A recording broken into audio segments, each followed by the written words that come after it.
Hello everyone. आप सब कैसे हैं? मैं उम्मीद करता हूँ कि बहुत अच्छे होंगे और अपनी पढ़ाई को बहुत अच्छे से कर रहे होंगे। मैं Akash Kumar Madanna ICT virtual classroom में आपका बहुत बहुत स्वागत करता हूँ मेरे प्यारे बच्चों। जैसे आपको पता है, बेसिकली हमारी 10th क्लास से प्रीवियस ईयर क्वेश्चन पेपर देख रहे हैं।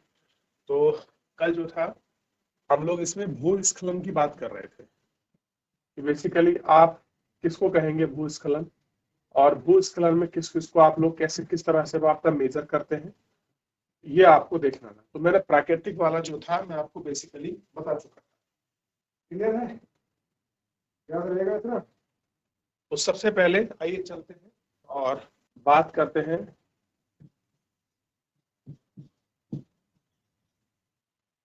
प्राकृतिक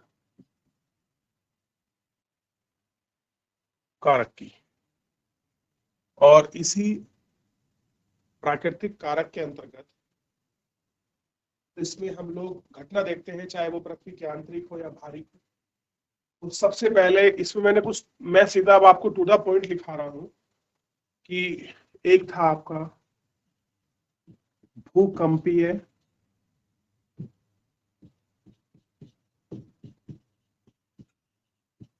गतिविधियां।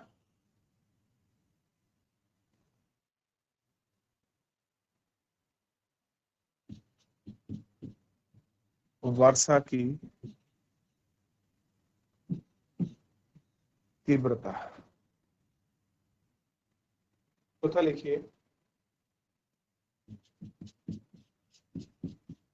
रासायनिक तथा भौतिक अपक्षय। अपक्षय को मैं अच्छे से करा चुका हूं कि अपक्षय किसको बोलते हैं। और फोर्थ नंबर का देखिए, हाल युक्त कमजोर चट्टानें। हाल युक्त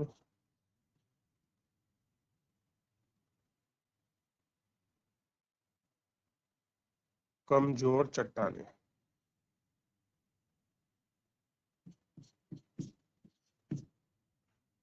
और नंबर फिफ्थ पे देखिए, अपर्दित चट्टानें।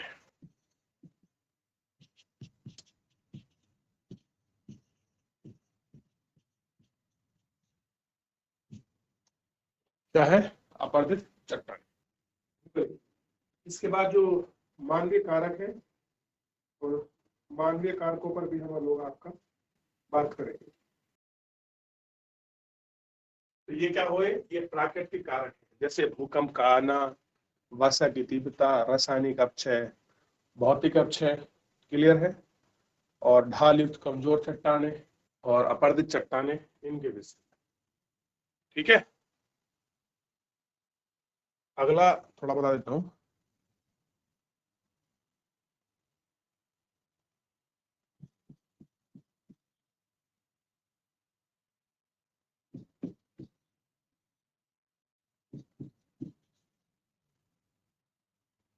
मानव जनित कारक को हम लोग इसमें देखते हैं। सबसे पहले देखिए,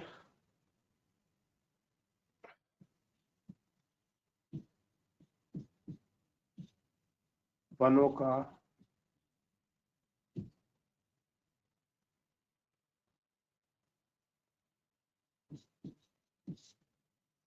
विनाश। नंबर 3 पे देखिए,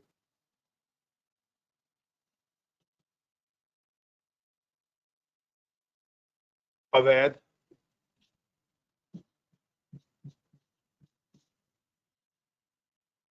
निर्माण। क्या है? अवैध निर्माण। ये देखिए,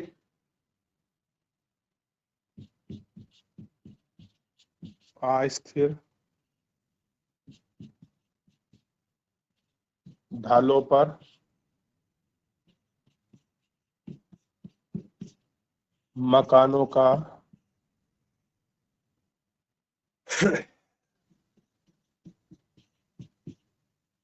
निर्माण। वह अन्य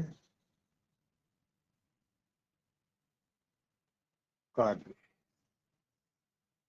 ठीक है, देखिए, अनियोजित व्यवस्था।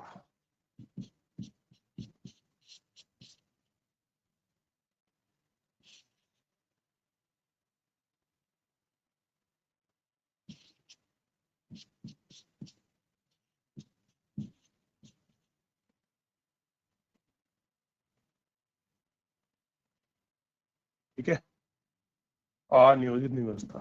और देखिए इसमें अगला लिख लीजिए,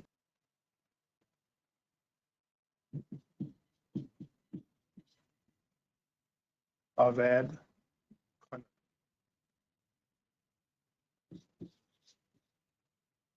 कार्य, ये सारे इसके अंदर। देखिए जैसा आपको बताया गया है उसका रूप आप इनको लिखिए। हो गया, आगे बढ़ जाए। चलिए इसको देखिए, अवैध खनन कार्य होंगे तो भी ऐसे में दिक्कत हो सकती है। कह रहे कि अपने शासन वाले क्षेत्र में को कुशल बनाने के लिए नेपोलियन ने क्या बदलाव। करिए, जल्दी करिए, नहीं तो मेरे को करना पड़ेगा फिर।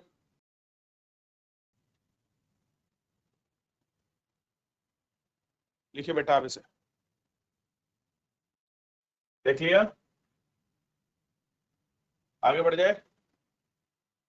क्या कह रहा है, शासन व्यवस्था को कुशल बनाने के लिए नेपोलियन ने किए बदलाव। ध्यान दीजिए, आंसर सीधा ऐसे बता रहा हूँ, ऐसे लिख लीजिए।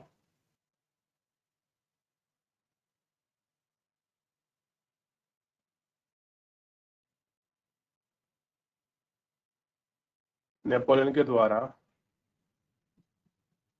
शासन व्यवस्था को अच्छा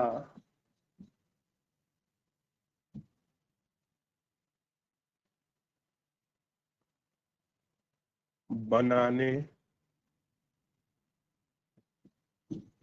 के लिए उठाए गए कदम जो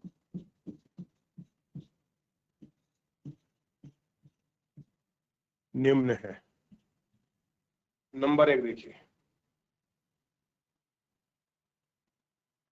जन्म के आधार पर, जन्म के आधार पर विशेष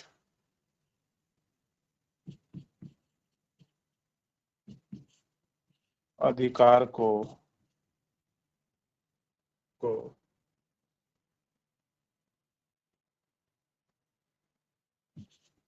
समाप्त कर दिया। कैसे है, हम आपको देखा नहीं। कानून के सामने बराबरी तथा संपत्ति के अधिकार को अधिक सुरक्षित बनाया गया। कानून के सामने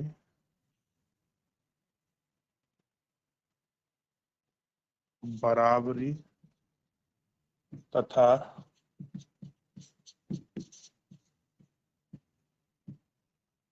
संपत्ति के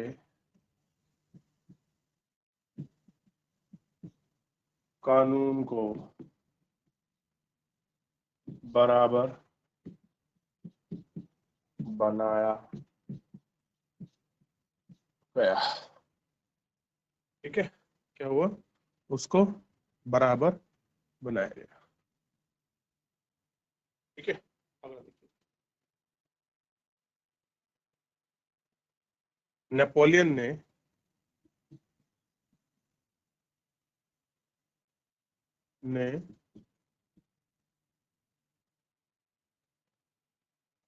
प्रशासन का विभाजन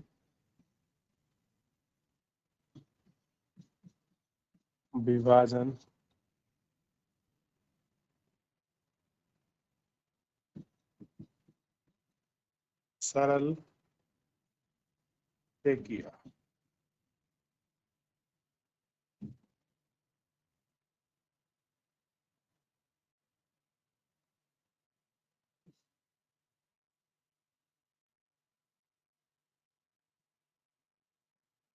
सामंत प्रणाली को समाप्त कर दिया। यह जो आपकी सामंती प्रणाली को समाप्त कर दिया। किसान को भूदास और जागीरदारी व्यवस्था से मुक्ति दिलाई।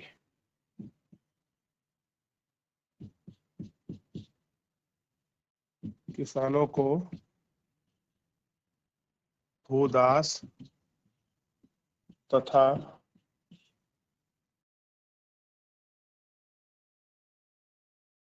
जमींदारी व्यवस्था से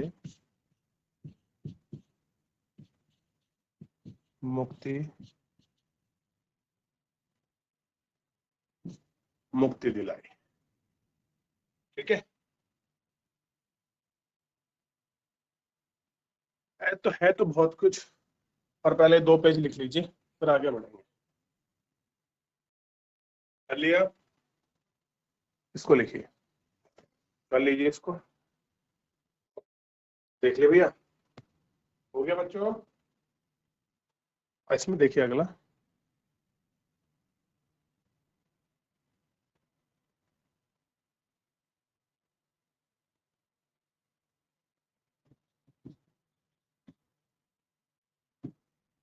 ज्यादा संचार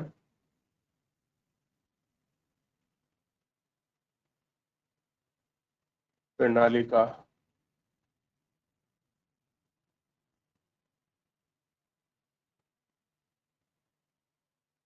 विकास किया। अगला देखिए इसी में,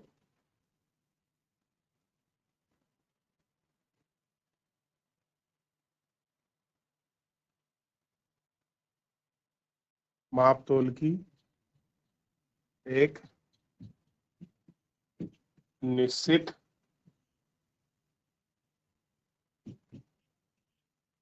माप को सुनिश्चित किया। सुनिश्चित किया कि भैया अब हमारी माप प्रणाली क्या होगी, ये हमने इसको देश में राष्ट्रीय मुद्रा का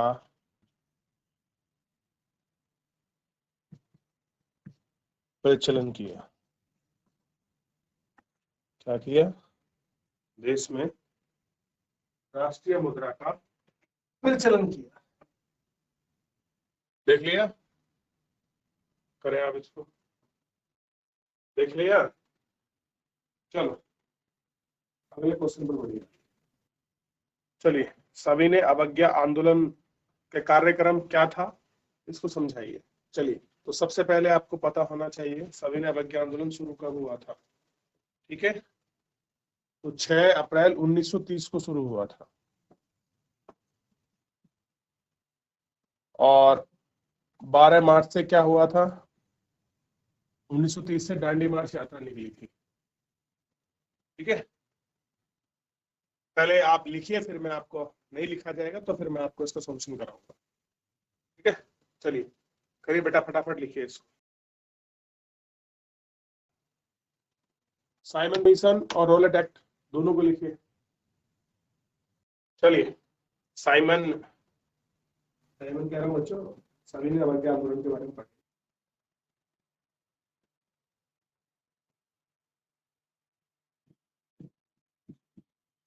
सविनय अवज्ञा आंदोलन की शुरुआत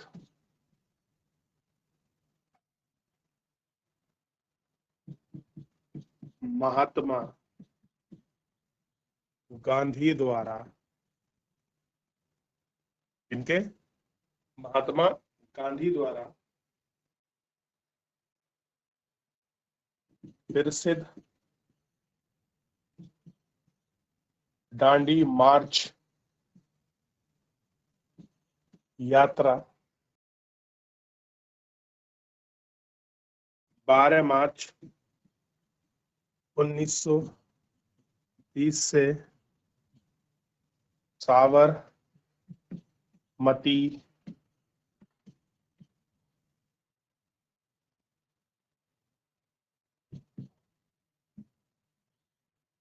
साबरमती आश्रम से साबरमती आश्रम से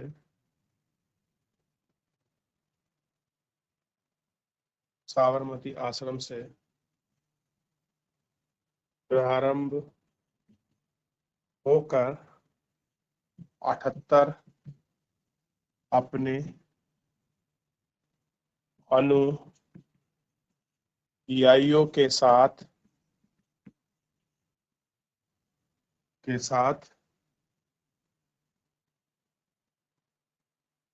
240 मील लंबी यह यात्रा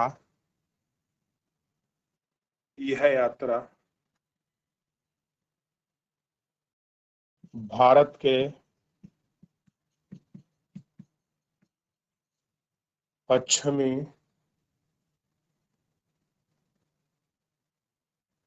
तट पर कितने को क्या अप्रैल को पहुंचेगी? 6 अप्रैल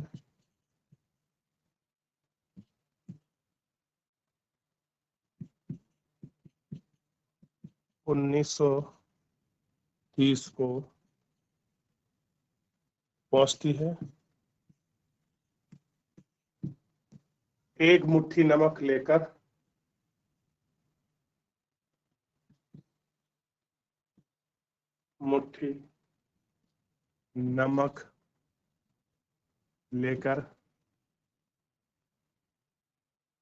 नमक कानून का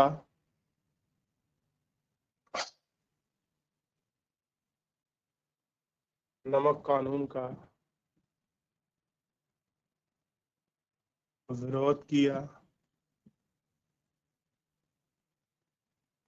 तथा नमक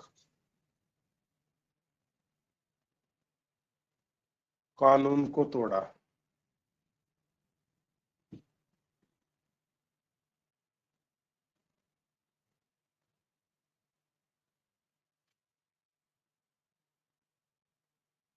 और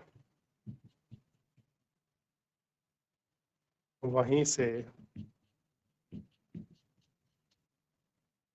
सभी ने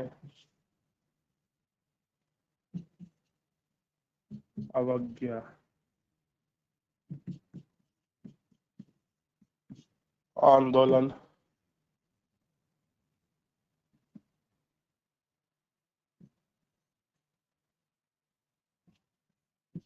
प्रारंभ हुआ। देख लीजिए, ठीक है।